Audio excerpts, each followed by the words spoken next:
Hey y'all, welcome back to my channel. Today we're going to do a real quick, real easy, real simple spaghetti sauce pork chop recipe.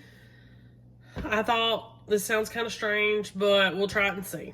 So get your insert out, spray it. I got a family pack of pork chops in here. I think it's about 8 pork chops.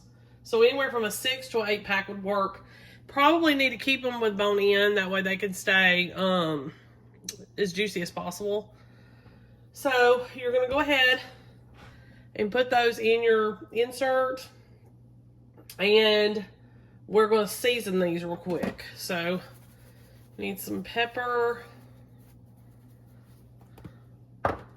some salt,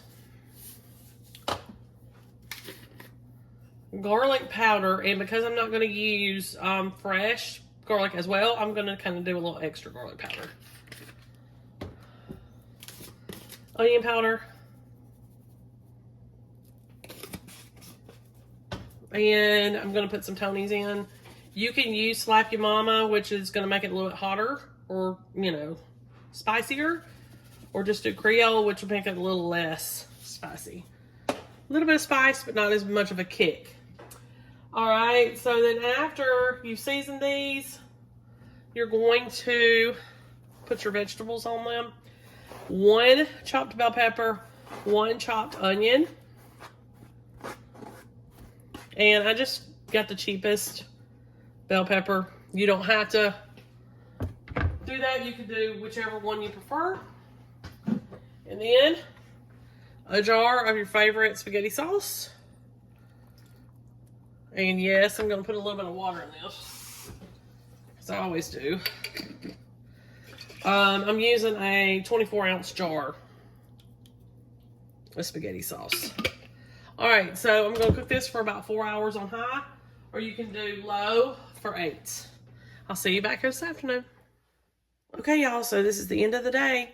I made some fried potatoes and some green peas to go with it. It turned out great. If you feel like they're getting ready too quick and you want to cut them down on low to just kind of simmer until it's time for supper, that's fine. I didn't have any problem doing that. I did that myself. But they will be falling off the bone, so keep that in mind. Like I said before, you could use boneless, but they're probably going to dry out. So you have to figure that into the equation. But this is what we're having for supper tonight. Make sure you like and subscribe. I'll see you next time. Hey y'all, welcome back to my channel. Today we're going to make some hot roast beef, and we're going to start with a chuck roast in our crock pot. You can do a bottom round roast if you prefer, but it needs to be beef. So just so you know. All right, we're going to salt and pepper this. I'm not going to go too crazy with the salt. You probably shouldn't either. So salt and pepper, a little bit of onion powder, and then you're going to take 2 brown gravy mixes.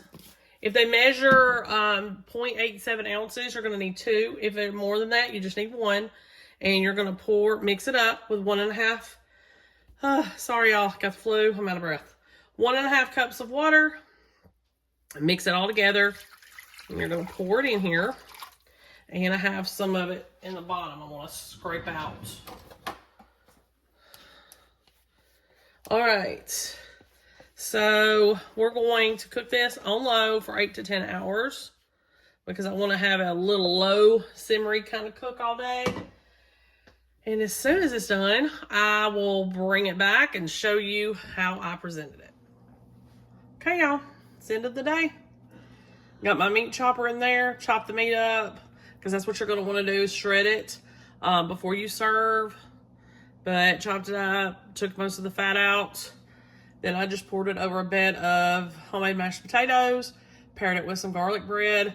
You can also add green vegetable, of course, or any vegetable for that matter. But this is going to be a perfect meal, perfect comfort food, because a lot of us are sick right now. Make sure you like and subscribe. I'll see you next time.